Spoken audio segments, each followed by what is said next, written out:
9, 8, 7, 6, 5, 4, 3.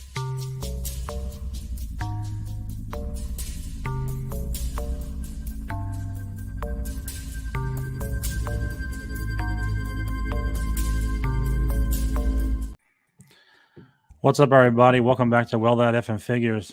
I'm Joe, along with Colin, and our special guest this week, Drew Marvick. He's a actor, director, and writer of a slew of different movies that we're looking at here on IMDb.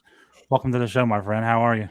I'm great. Thank you. Thanks for having me. Yeah, no doubt. Thanks for joining us. I appreciate it. Yeah, thanks for joining us. Yeah. Give us tell us a little bit about yourself. I mean, I see you got a slew of movies on here that it's a very impressive list of movies. And the list is long. Yeah, it's tremendously long and very impressive. And just tell us a little bit about yourself. Well, I mean, I've been doing this. I've been working in film full time for, like almost 20 years now. So I've been doing it a while. I started as a producer, producing commercials. I still do that actually a little bit, but that's what I did full time for 15, 16 years. And just kind of transitioned into film, and I love horror movies. I grew up watching horror. I'm a huge horror fan.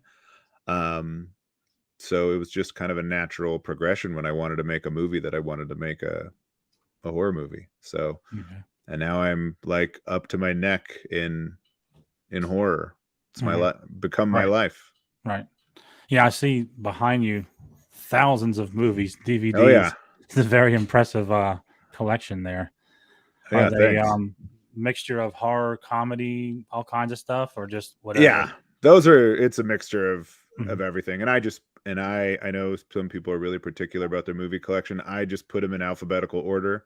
Okay. I don't separate them by genre or director, or I know some people get super nerdy about it.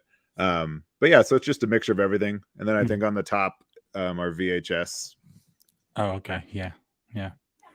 I don't think I have many of those left. I like to have some more of those. I had some really good ones back in the day, but I think as you move, you think they're not going to be worth much or work anymore. I got rid of them, so I wish I hadn't. But yeah, and I got rid of the ones. There's only probably one or two up there that I've had for a long time, because most of the movies I had on VHS were just blockbuster movies, you know. So I got rid of them. But so these are things I pick up from friends. Like most of the movies up there are either movies I'm in or movies that friends of mine made. Okay. On VHS, at least. Yeah. I still have a bunch of my VHS, like they're all in boxes in the basement. And I've noticed one thing is like none of them have their cases. They're all in like these plastic cases. I don't know if back then that's what we did. We took them out and put them in plastic cases. It's really upsetting though, because like I have like the original Ninja Turtle movies and stuff all in VHS, and man, I just want those cases. Yeah, it's a shame if you don't have them in the right cases. I think they can like degrade. You know, they don't work very well when you get them back out. I would think anyway. Well, I mean, they definitely degrade over time anyways, but then also just like part of the, one of the coolest things about having them for me is the case, is the big box with the cool art on it. So yeah, it is a bummer when you don't have it. But a lot of the rental cassettes, like when VHS was dying, you would buy them from like rental store. They were old rental copies, and they would get rid of the cases often and just put them in a plastic case. So I remember having a lot like that as well. Yep, I have a bunch of those too. Yeah. I remember going to Pick and Save and renting movies, and you could rent movies everywhere back then. Yeah, I used to love just walking through like the local movie store or the Blockbuster. That was so much fun, to go and look around. You get to pick a movie. Yeah, movie night was so much more fun back then. Hell yeah. It was definitely, you have that thrill of it being out, and if they're out of it and somebody has it already, then you got to wait. And sometimes that makes it more special because you're like anticipating watching it, or you're hunting down a store that has it. Yeah. And I just think it was much more fun back then. A lot of people don't realize that because they haven't lived that, so they're missing out. It was fun. Yeah, it was an event. I mean, like to go to the video store and find the movie that you wanted, or then maybe it was out, and maybe it was due back that day or the day before, or maybe, all of that. It turned into a whole event. Yeah, or the thrill of like as you're there, the person drops one off on the counter, and you're like, "Yes, let me go snag it." Yeah. Uh-huh. So yeah, that was all fun. It was good times. I also noticed a saw type thing back there on your shelf. Oh Can you yeah. tell us Which what that side is? is this thing right here? Yeah, yeah. That's it's a screen used prop from Pool Party Massacre. Oh, It's cool. a like a gardening saw that was used to slit Leanna Vamp's throat in the opening sequence of the movie. Nice, nice. So I that's the one we use. So I framed it and put it Cool. up there. Cool. That's awesome. You have a lot of props like that, or from different movies and things like I that? do. I mean, from the movies that I've worked on, yeah, I've had a bunch. I had everything from Pool Party Massacre, but I've slowly been selling them off because so many fans have asked over the years if they could buy screen used props. So I've been slowly selling them off. I actually just sold a severed head today. Oh, I might have to hit you up. Yeah. I like to have a severed head. Who doesn't would've want a thought? severed head? Yeah. Can you imagine how that would look in my DTOF? Jesus Christ, that Yeah. would be badass. I I'm think gonna have it'd to be hit you up for this. This funnier is to a- like leave it in your freezer or something. So when Yeah. people come over, Oh, I'll put that in there. My wife will shit herself. That'll be great. I might have to hit you. This is the beginning of a beautiful friendship. I Yeah, think. it sounds that's like it. awesome. I want a severed head, man. so you're from Las Vegas. Is there a big like film industry in Las Vegas? Is like a lot of work there, and There's enough. I mean, I wouldn't say there's a big film industry here, but there is enough. I mean, it's a fairly big city, and it's also unique. I mean, there's only one Las Vegas, so anytime someone wants to film in Las Vegas, they have to come here. As opposed to if they just want the Rocky Mountains, you could probably cheat lots of mountain ranges for it or whatever, or a beach. Right. But there's only one like Las Vegas Strip. So we do get a lot of productions just for that reason, if they're going to be set here for the glitz and the glamour. But again, it's still a big enough city that like there's a lot of commercial work. I mean, there's over 2 million people here, so there's enough. And we're close to Hollywood. We're close to California. Right. So some of that work bleeds over. When it's too expensive to shoot there, they'll shoot here. So yeah, I was just going to ask, do you go there or they come there or vice versa? But yeah, that just answered my question. Yeah, I mean, there's a little bit of both. I rarely work in California just because there's already so many people working in the film industry. Like as a crew member, there's enough crew members in California that they rarely have to bring people in from Vegas, but it does happen. Right. What made you go? Because you said you were from California. What made you go to Las Vegas? I moved here to go to college. I went to UNLV. Okay. Yeah, so that's the only reason I came here. I had no desire to live in Las Vegas. Even when I came here, I didn't even really want to be here. And then it grew on me, and by the time I graduated, it had grown on me a ton. And now I'm here. Not that I'm necessarily here for life. I actually couldn't care less. I could live anywhere, but it's treated me well.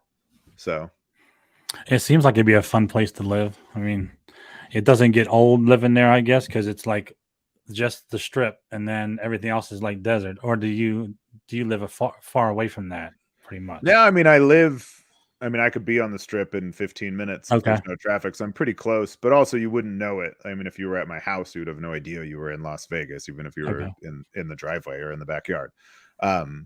So it's really the only thing recognizable is the strip, and then everything off of it, it's like a normal West Coast city. So, and I don't ever go to the strip. Like I'm not enamored with that anymore. That went away really fast for me. And I don't gamble and I don't drink, so I don't, it's not much of a use for me, other than the simple fact that it is like the foundation of our entire economy here in Las Vegas is. Yeah. If you don't gamble or drink, it's probably not the place to go very often. But I guess a lot of people, like wherever you live, if it's a big city, like people in say Florida, they get tired of going to Disney World probably. It's right there, and it's a special treat for everyone else. But it's just you get tired of it because you're right there. Exactly. I know one thing that you would go there for, and that's Nightmare Christie's shop. We were talking about that a little bit backstage, and we had her on the show. And you've known her for quite some time, I understand, right? I have. Yeah, her and Philip, I've known them for since before they even came to Vegas. Yeah. She was saying she was from down south. You can tell too with the accent, but yeah. So that's pretty cool. Yeah, she has a really good store there. You've been there, I guess, plenty of times. Yeah, I've been there tons of times. I did a signing there. I think it was their grand opening. It was me. It was Kane Hodder, Danielle Harris, Tamara Glynn, and me and myself. Nice. We're all the guests for the big grand opening. That's cool. But I've been there lots of time. I mean, yeah. And now they opened Nightmare Cafe, the restaurant next door. So yeah, that's really nice to have that right there too. It's like one-stop shopping. It's pretty super cool. Yeah, really nice.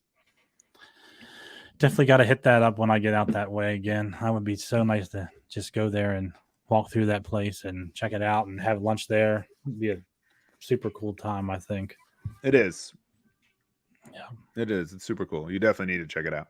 Yeah, I will. So do you collect like horror type figures at all or anything at all? I mean, I have on and off throughout the years. I used to collect NECA 18-inch figures. I actually just got rid of them pretty recently because they took up too much space. And then I just pick up random things. Like I don't have something that I collect that I'm a diehard collector of specifically. It's just whatever catches my eye. I'm at conventions constantly. I feel like I live on the road at horror conventions. So if I see something that I think would look good in my office or that catches my eye or that it's supporting a friend and their movie or their product or whatever, or their store, then I'll pick it up. Very cool. And you ever get sick of the horror of conventions? Because I love going to conventions. It's like I do.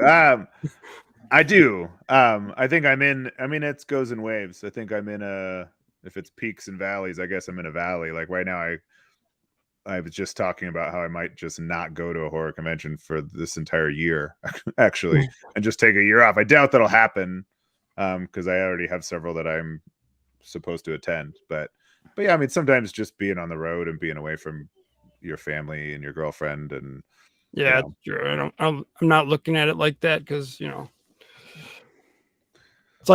it's like living in a state. Nobody truly, I don't want to say appreciates the state they live in, but but that's true. Like I joke with my kids about that. I'm like, everybody hates where they are. Like when you're a teenager, everyone hates where they're growing up. It's like the worst. It's the worst place in the world that you could possibly grow up. Right. When you're a teenager, no matter where it is. Yeah. I still say it. I still say I want to get out of Maryland, but like, because I really don't have anything here, I just want.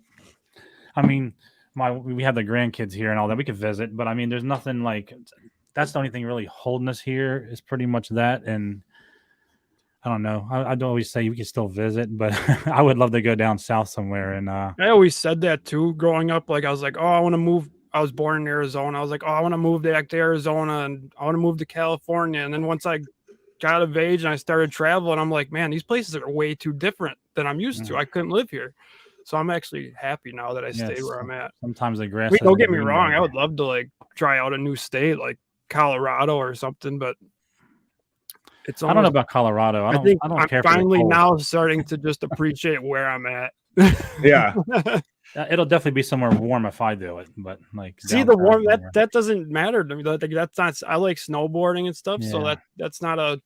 I don't want to. I don't know. Like I think about humidity and stuff. I hate humidity. Like that's the one thing I wish I could get rid of here in Wisconsin. That's you go outside and you're all wet. I mean, nope. Yeah. Well, they all have their pluses and their minuses. So. They do. I've made many a list of places where I thought I might want to live, but you never know until you're there. Right. Yeah. If you didn't live in Las Vegas, what would you choose? What's your favorite destination to live? I don't know. I almost moved to Texas a couple years ago, so Texas is still on my mind. But yeah, other than that, I don't know. Maybe like the Carolinas seem nice. That's what I always say. Carolinas, Florida, Georgia, something like that. I think I need to be away from this part of this area is really weird. Like tomorrow's going to be 75 degrees in Maryland. It's sunny. It's wow. Really, and I like that part. But then the next day is like 55. Yeah. And then it'll be 35 on Saturday. So Vegas is. It actually snowed here today. Did it? When I was at the office earlier, it was snowing. Oh, wow. So, and it was 72 degrees yesterday. So Vegas is pretty bipolar also, but it doesn't get dramatic. Like it doesn't get below zero here ever. And if it snows, it doesn't snow much, but Yeah, we haven't had any significant snow, and it's been like 6-7 years, like significant enough to be like, oh shit, we're not going anywhere, type snow. I We've got had a couple inches here and there, and it melts right away. I got a snowstorm going on behind me right now. Oh, really? Yeah, it's horrible, man. It's bad out there. How much are you getting? Ice smacking you in the face. We're supposed to get Jeez. over 10 inches. Oh my god! See, that's a nightmare. I don't want that shit. I It's don't want a not that- shovel. It's not that bad. For me, I hate it. It's bad. I don't. And it makes everything look nice once it's all on top of everything. It covers up all the dirt and the grime. And Yeah, and then when it starts to melt, that's all you see is the dirt and the grime and the big piles of snow in the hey, parking you lot. get to enjoy it for a day or two. It's Yeah, that's all it matters. not for me, man. Not for me.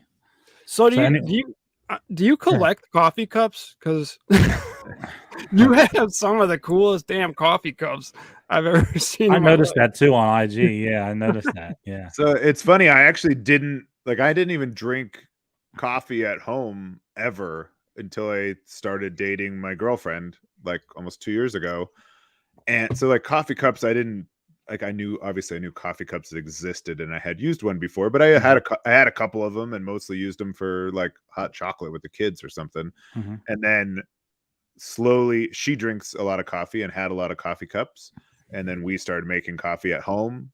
Actually, she bought a coffee maker for us, and so it kind of evolved from there. And then it just became a thing, like me posting these good morning pictures with a coffee cup, and I'm a little, I guess, obsessive compulsive in certain ways. And so then I wanted it to be a different coffee mug almost every time. It can't always be. So then I just started collecting. Whenever I see a cool one, I would grab it, or if it was horror themed. And then I started making them. So a lot of the ones that I post with, I actually make. I sell a bunch of them on my website. And yeah, I was going to order one actually off your website. It just kind of became a thing. And then I realized that lots of people use coffee cups. I mean, it's not.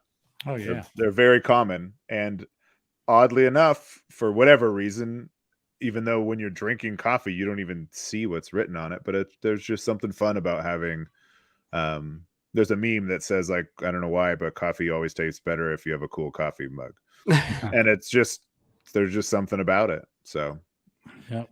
So now I have a lot. Yes. Now I have a whole cabinet full. So you went from no coffee to all in. Yeah, I guess so. And it just gets more and more every day.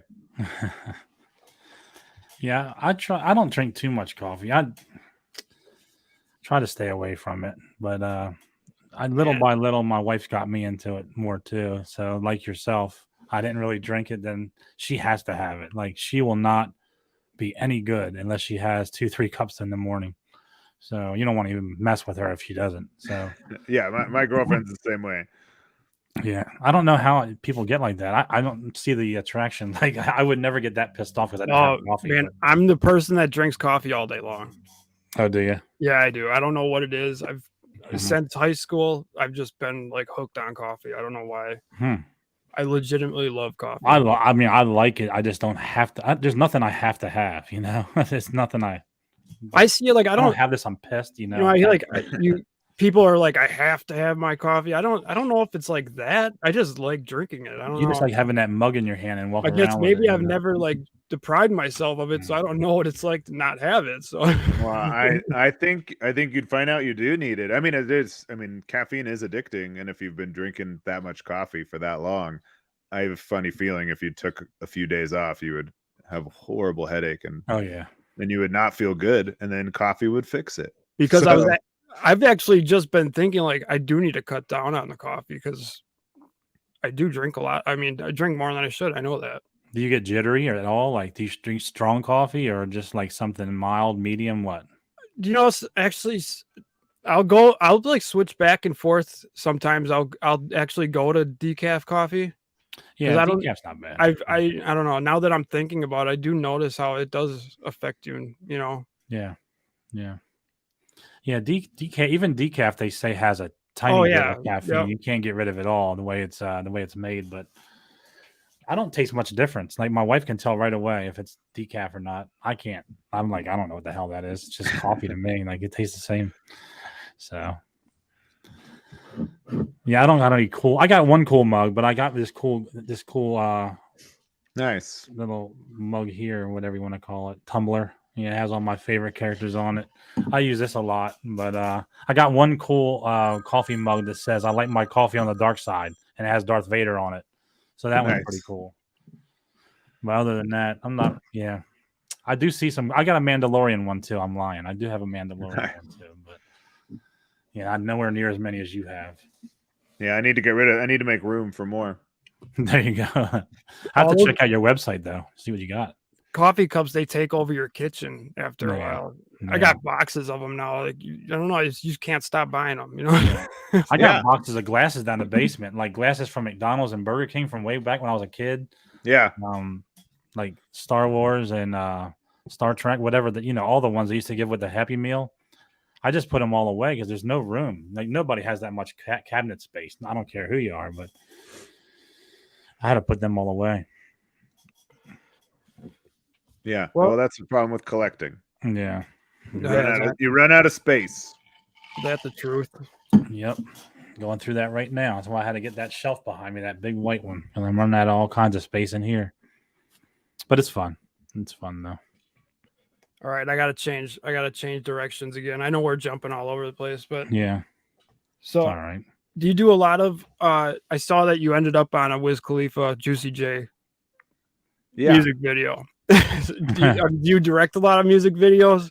I don't. I've actually only directed one music video, and it was for a local hip hop artist, and it was great. I mean, that was a super fun experience. But the Juicy J Wiz Khalifa one, I just was cast in as an actor, and ended up in it, and actually was supposed to be in it a lot more. It was kind of a bummer.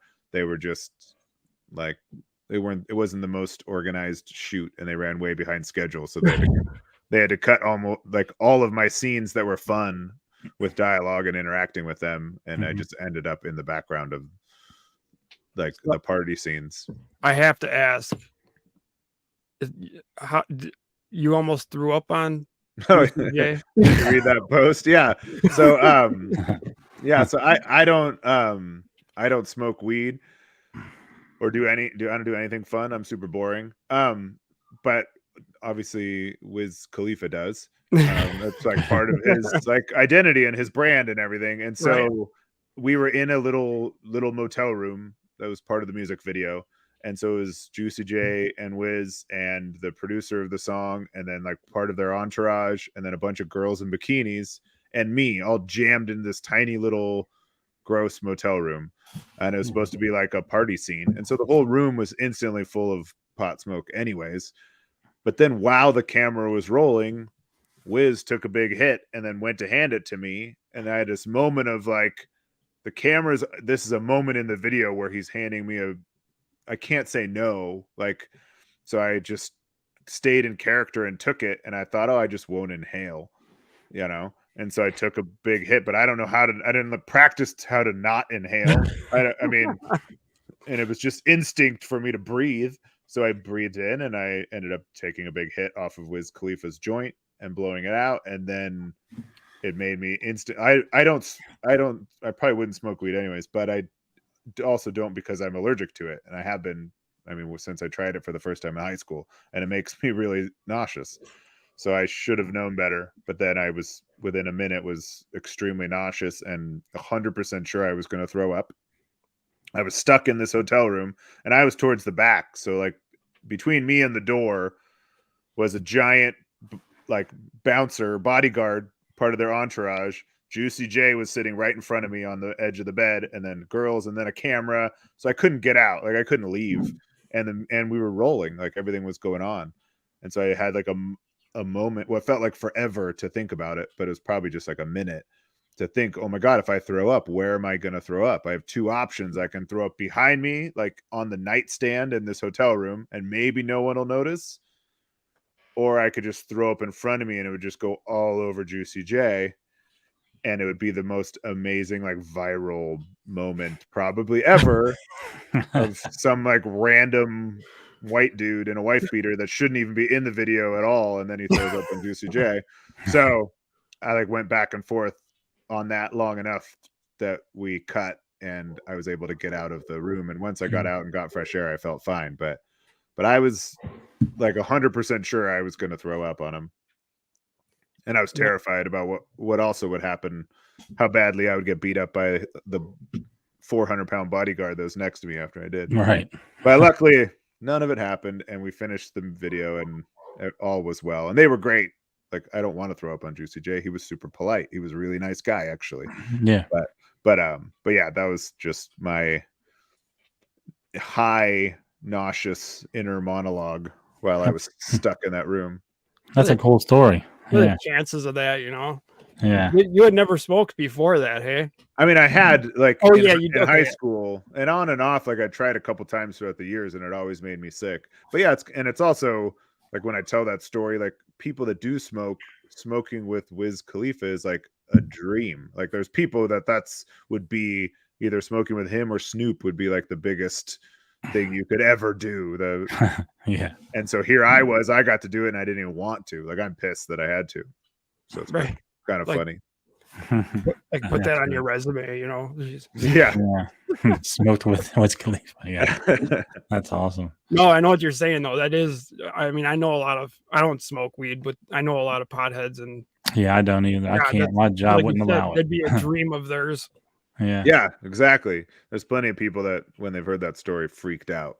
Like Yeah. that's my Isn't dream. that funny? Like you know, like Yeah, I don't touch it either. Not only because my job checks this randomly, but I wouldn't anyway. I'm just not really big. I'm not against it. It's just me either. I'm just not something I do. I did back in way back in high school and all that crap. But yeah, not into that shit. I drink. Personally, I think it's in real reality. I think it's better than alcohol, but I don't do either of them. So I think it is for sure, and it's legal here. So everyone I know smokes. I think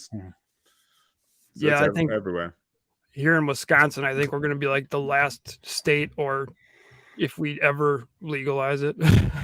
Yeah, I don't know. I don't even know the status of ours in Maryland. I think it's not legal at all yet. I mean, it doesn't matter. Even if it was legal, it's not like I'd run out and do it anyway. Yeah, I'm not like, ooh, I'm going to go do it now. It's legal. I don't really care. It doesn't bother me one way or the other.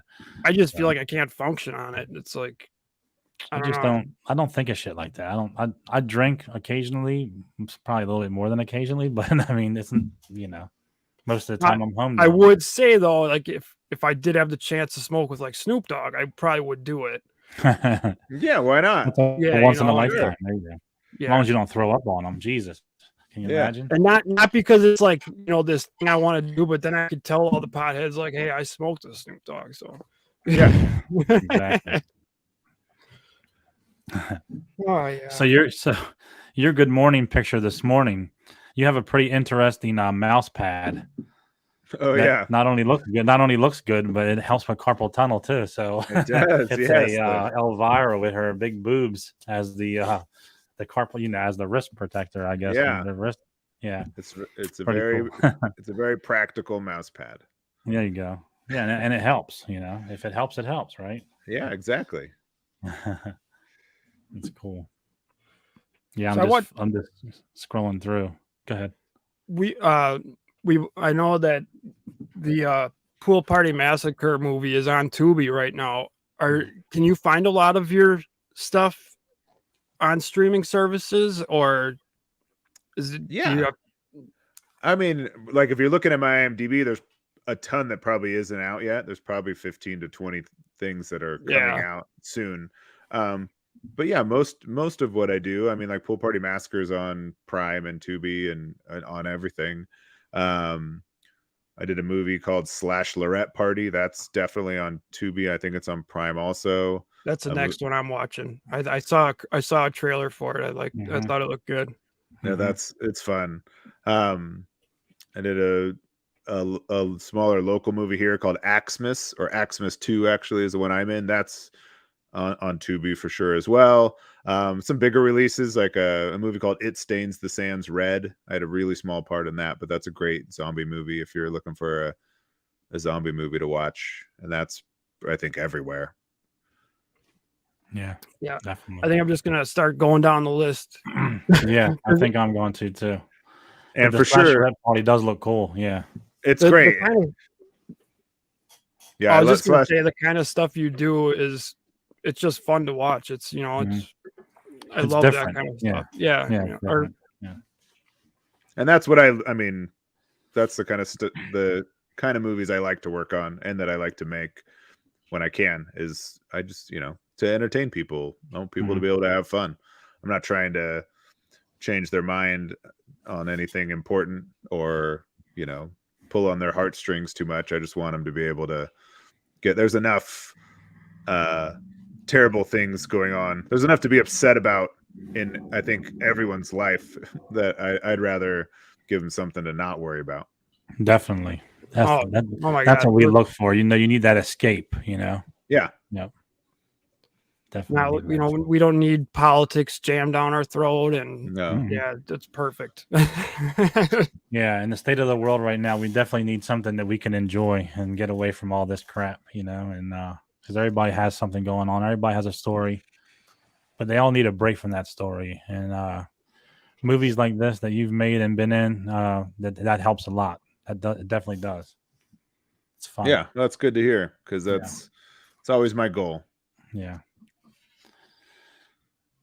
So what's your I don't know if you're allowed to talk about, like a movie that you are working on now, if there's anything, or what's coming out next for you, like what's your Yeah.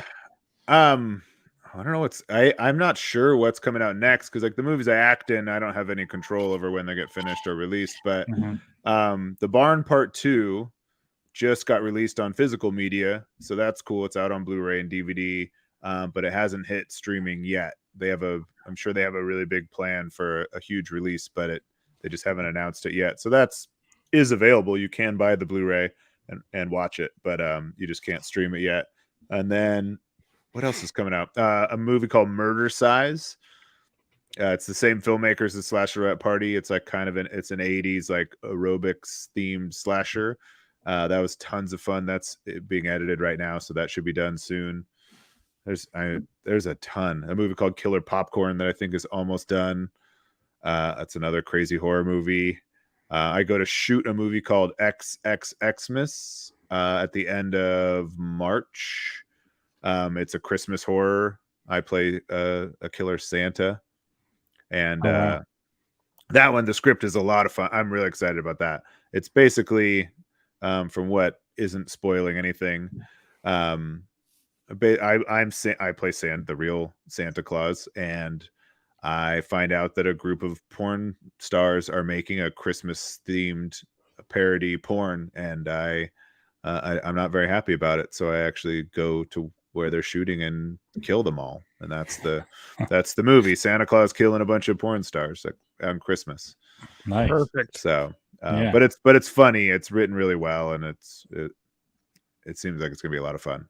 Cool. Definitely be on the look for that one. Yeah, definitely. I love that kind of shit, because I watched what was it called, the Christmas one? Damn, Violent Night. Violent Night, the new one. Violent Night. Yeah, thank you. Yeah, that was pretty good. I thought I really enjoyed it. Yeah, I loved it. Yeah, I kind of thought it was like a new age Home Alone. Yeah, kind of. It had that kind of vibe to it. So definitely, it had the same Home Alone and Die Hard if you mixed them all together, and added Santa Claus. Yeah, there you go. He did a really good job as Santa also. So that was cool. Yeah, he was great. Well, they are the two greatest like Christmas movies, so someone eventually had to make a movie and mix Somebody had to mash them together, right? Yeah, that's true. It's true. Even though people debate it. Although I just this Christmas was watching Lethal Weapon, and I totally forgot that Lethal Weapon is a Christmas movie. It really is, yeah. Like even more so than Die Hard in a way. I mean, the Christmas is the entire movie, and it ends with Christmas Eve dinner. It starts with like a Christmas tree lot and Christmas lights on all the houses, and Christmas music is playing in the opening. Like it's very much as much a Christmas movie as Die Hard, but yeah, you're right. Nobody bring, but then I guess Jaws 4, The Revenge, or whatever, or 3, whatever that is also takes place at Christmas. There's a lot of them. Sit down and think about it. You could, I'm actually happy you brought up Lethal Weapon, because growing up, that was like a staple in our house. So now that you brought that back into my mind, I can add that to the Christmas playlist. You can, totally. Yeah, definitely. And I don't care what anybody says, Die Hard is definitely a Christmas movie. Oh, definitely. I mean, Come on. Yeah, I agree. yeah, yeah. But I did enjoy Violent Night. That was pretty cool for sure. And they're gonna do another one. I think. I think they signed for a part 2. Oh, If I'm okay. not mistaken. I think there's gonna be a It part 2. it did good, right? It did really good. did. Yeah. Oh, then I'm sure they're gonna do another one. I think I Yeah. remember them saying that they had a part 2 coming out. Yeah. That'd be cool. I'll watch it. Oh Yeah. yeah, definitely. It's better than another Superman movie. I mean, Yeah. Yeah, you can only take so much of that. I can't keep up with any of that. Like I told Colin many times, like there's so many Spider-Man movies, so many Batman movies, so many Superman movies. I'm like, I'm lost. Like I can't do it. Yeah. I can't keep up. I mean, I appreciate it, and Yeah. you know, I do. It's just I think it's becoming just too much. I don't know. Yeah. It's a hard subject for me because, you know, back growing up, never thought I'd ever see any of stuff like that. But then it's like they just took it to the extreme, and I don't know. Like I said, I appreciate it, but it's just I wish they would slow it down a little bit. It'd be nice to go to the movie theater and see something else. Yeah. Yeah. Every time you turn around, it's Spider-Man 66, or it's too much. I can't keep up, man. I really can't. I don't have enough hours in a day to keep up with all that. Yeah, there's a lot for sure. But I will keep up with some of these movies on this list, like The Barn 2. Check out The Barn Yeah. 2 and The Barn Part 1, actually. It's Yeah, it's a yeah. great movie. Yeah. Oh yeah, I definitely wrote those down. I gotta Mhm. for some reason it sounds familiar. And I mean- that's what I did with Terrifier too. When I was told about Terrifier, I was like, man, I feel like I remember seeing that, you know, the thumbnail for it like all over the streaming services. And I was like, sure as shit, that fucking clown. Yeah. Yeah. Yeah. Yeah. My sure. friend told me about it, and I was like, I never heard of it. And then he was like, check it out. And I checked it out. I was like, and I think I told you, Colin, didn't I? I mentioned it to you one day. Yeah, that's what made me actually go Yeah. back and watch. Yes, yeah, hmm yeah, that's really intense. Yeah. Well, now it's everywhere. Oh Yeah. yeah, amazing how that happens. you know? Yeah. Yeah, you can't go anywhere without seeing Art the Clown. No. Right. I don't want to see Art the Clowns walking around the streets. No. Well, too bad. You have to. right. Yeah. right. Yeah. Go to- especially- Wait till you go to a horror convention. There'll be 20 Art the Clowns walking Oh, around. can only imagine. Yeah. I was, yeah. Like I said, I had the picture taken with him. He signed our autographs just normal, and then he put the costume on and took pictures with us. Yeah. Like later on. So that was really cool. But yeah, that was a fun day. Those horror cons, I love them. I got one coming up in a couple weeks in New Jersey. I think I mentioned, but Yeah. yeah, it's fun for sure. So if you what ever do you- come to the East Coast, check it out. Check the Mega Oh, Monster Mania. I will at some Yeah. point. Yeah. So what do you do like when you're not acting and writing movies? Like for fun? Yeah. I mean, that pretty much consumes my life for the most part. I mean, other than like being a dad and normal life. But yeah, I mean, because I work in a profession where I'm self-employed. Like I don't have a regular schedule. I don't have a paycheck. So I feel like I'm always grinding. I'm always hustling. I'm always working on something or preparing for the next thing or figuring out what my next project will be, or at a horror convention peddling my wares. So yeah, and I enjoy that too. Like I'm fortunate enough to do what I enjoy. So I think that's pretty much just takes up my life. Yeah. Yeah. Well, if you're enjoying it, I mean, Yeah. You never really think about like an actor, writer, director, like they don't get the paycheck like every 2 weeks. Like, Yeah. you know, they get it as they go. So it's a constant hustle to keep it moving and find out the next thing. You know, you don't really realize that when you're peons like us, and you don't really think about that. Well, I mean, and it would be nice. Like I miss it. And there's over the last 20 years, several Mhm. times where I've thought, I mean, cause I can go months, honestly, like months without a paycheck. Mhm. So it takes a lot. And then, so you have to figure out things to do in between, either just to keep your sanity or keep your head in the game, but also to pay the bills. But then there's so many other factors, like being an actor and a filmmaker, but also just I guess kind of I'm a character, and I'm also a brand. I mean, I have to promote myself, and the way that you do that is with social media. So just even managing all of my social medias feels like a full-time job, like to a degree, to keep growing it and actually getting me out there and all the projects I'm working on, and then also doing those projects and then seeing all those through. So yeah, there's just always something. Yeah. I guess we get a taste of that doing this kind of show. We're always trying to get the next person booked on, and then we got to do the little advertisements, and we got to keep throwing it out there so it doesn't get buried in the the algorithm and all that stuff on IG. So smaller scale, but I understand what you're saying. This is kind of like another full-time job sometime, because you got to keep up with all that. You definitely do. Yeah. You want people to watch. You want people to like what you're doing. So of course, yeah, it makes you understand why, like, these big guys, they pay someone to do their social media. I don't blame them. Yeah. For sure, it makes sense. Or even if you just get to the point where you can pay somebody to at least film it for you and help create it and post it for you, it makes tons of sense. Because I mean, the idea of having something to post every single day, or multiple things to post every single day, 365 days a year, it's very daunting, and it's a ton of work. Yeah, because you feel like you have to. If you miss a day, you get buried in the algorithm. You have to keep it going. Yeah. And you can even, like, I mean, I make money from my social media too. Like, I get, as a creator, like, it doesn't pay my bills, but for lots of people it does. And who knows, it might for me someday as well, which would be a nice, like, extra income. Right. But right now it's just a little side hustle, but I actually get paid, by how many people view my reels and how many, followers I get and things like that. So it is nice. So that's something, like, I never had social media until I started doing, like, the toy hunts and got in the toy community and whatever else.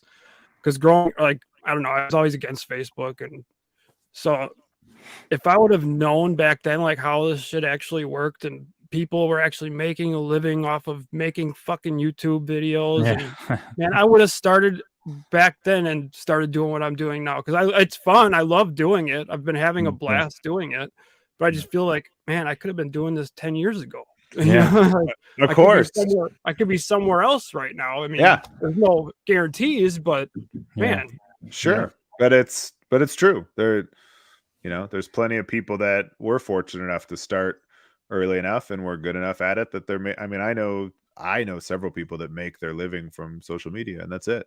And make a really good, like, bought a beautiful house and drive a really nice car, and all they do is make social media content, whatever that is, whether it's, funny videos or cooking shows or toy related or collectible related or sports related or a podcast or whatever it is. But there are lots of people that found a way to do it, and there's still going to be more too. It's not like you missed your chance. Right. It's just hard. It's hard to get started. Yeah.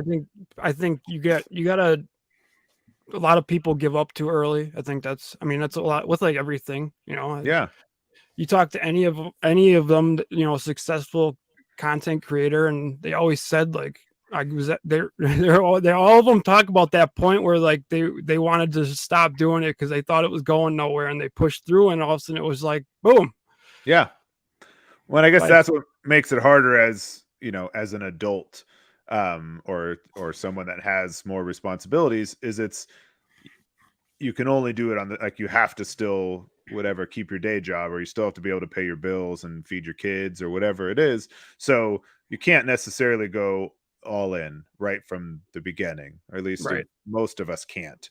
So it just becomes a side hustle, and then it's harder to grow when it's just on the side. And then that's why I think a lot of people give it up, and you also don't see the results.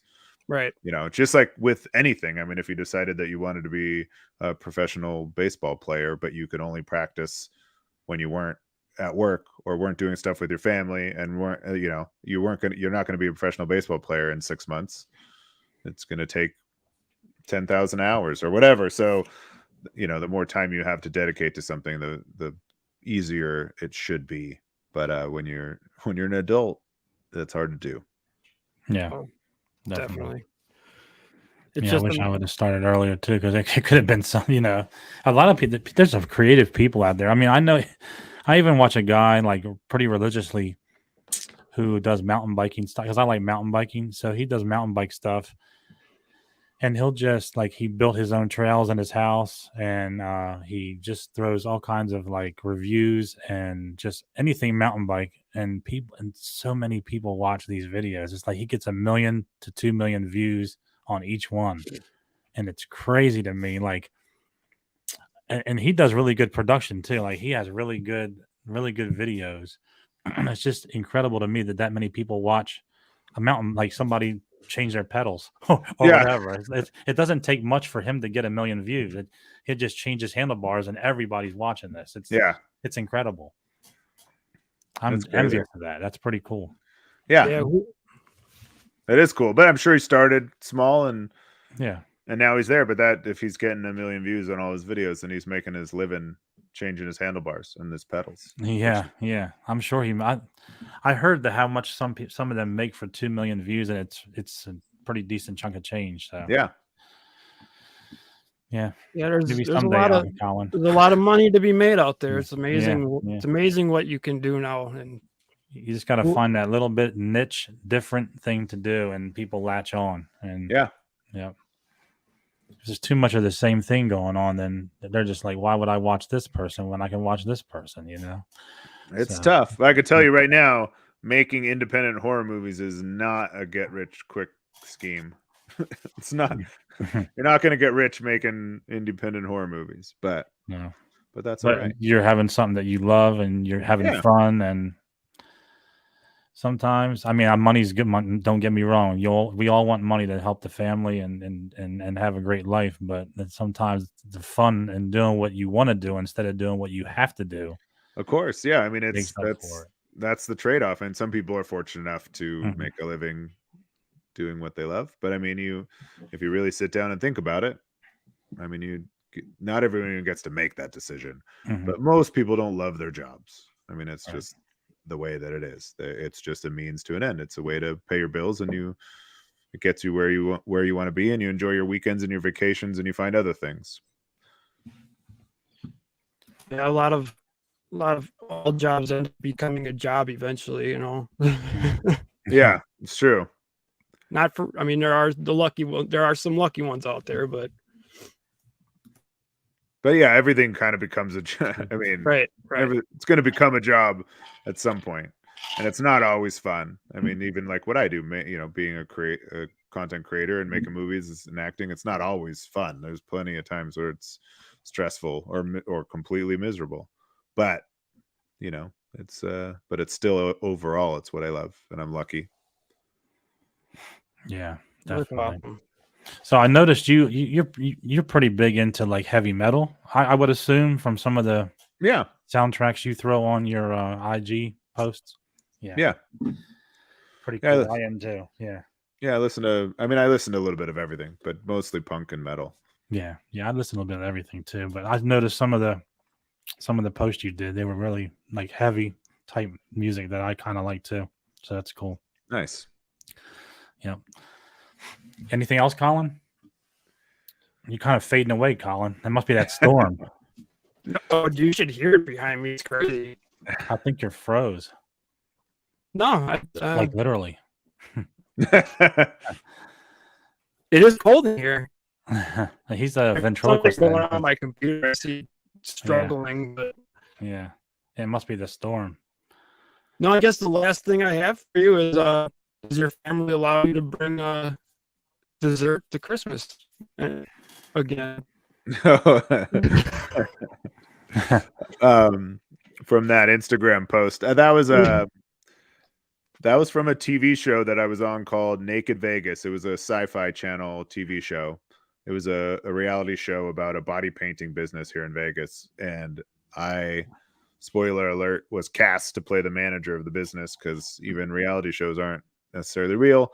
And so that was like an event. I don't even remember the details of it, but it was an event where the body painters were hired by like a catering company catering a rich person's dinner event to come in and like paint girls with one of them with chocolate, which is the girl that's in that picture, and then the other ones to paint food items on them. And so I was there, obviously, because I'm in the show, and just ended up I had nothing to do with putting the chocolate on or anything like that, but I had somehow, the on-set photographer took a picture of me looming over, and I'd put a chef's hat on, this naked girl covered in like fancy chocolate swirls.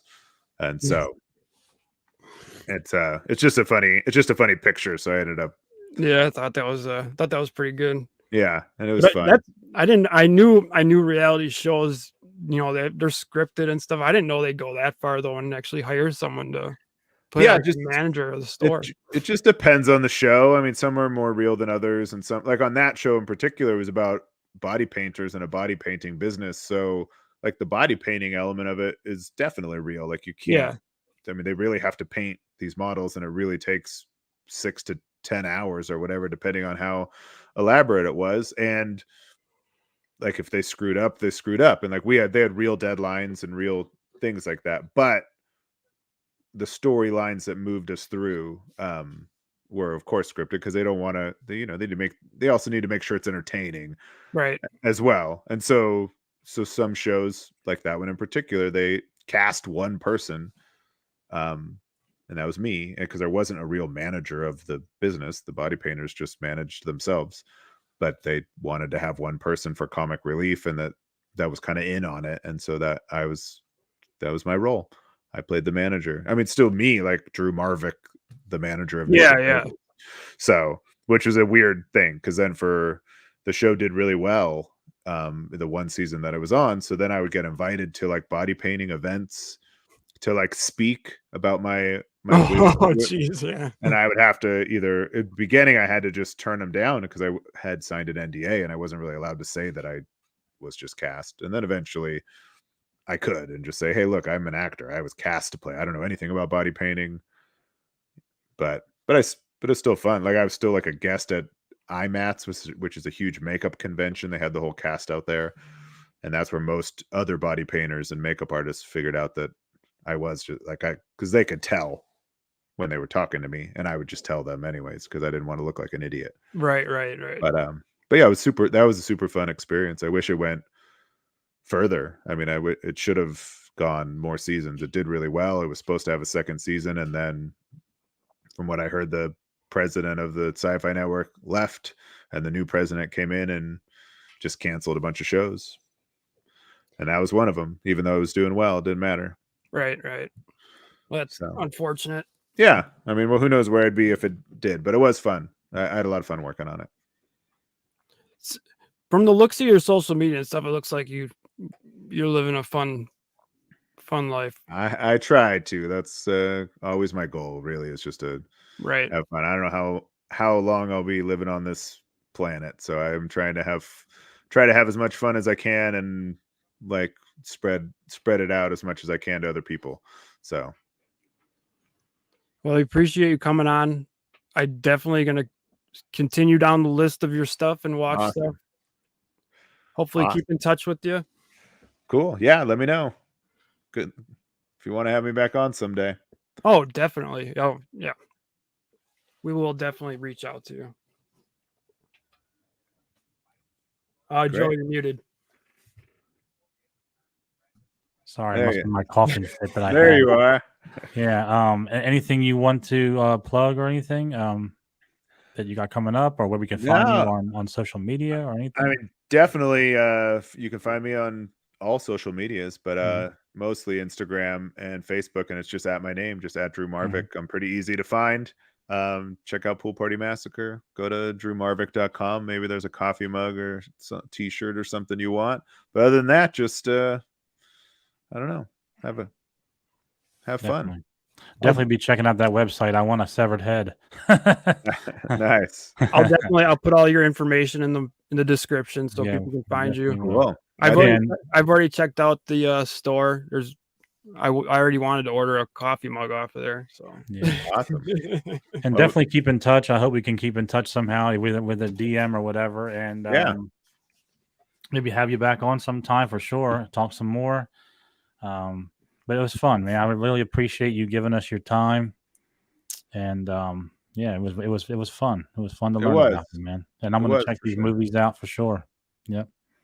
Awesome. Yeah. Thanks for having me on, and good luck. Yeah. I hope you don't hate the movies. No, I don't think we will. No, I doubt that. We're easily entertaining. We love this kind of stuff, so it just fits right into our perfect, what we love. Yeah. So that's perfect. All right, everybody. Well, that's it for this week. So we're gonna shut this down here. We'll be back on Saturday at 9 a.m. with George Medina, the Medina Lorian, and he'll be live with us. So check that out, 9 a.m. this Saturday. But for now, that's what effing figures, and we will talk to you soon. Thanks for joining. Thank you, Drew. I appreciate you being here, and we'll see you next time. Sounds good.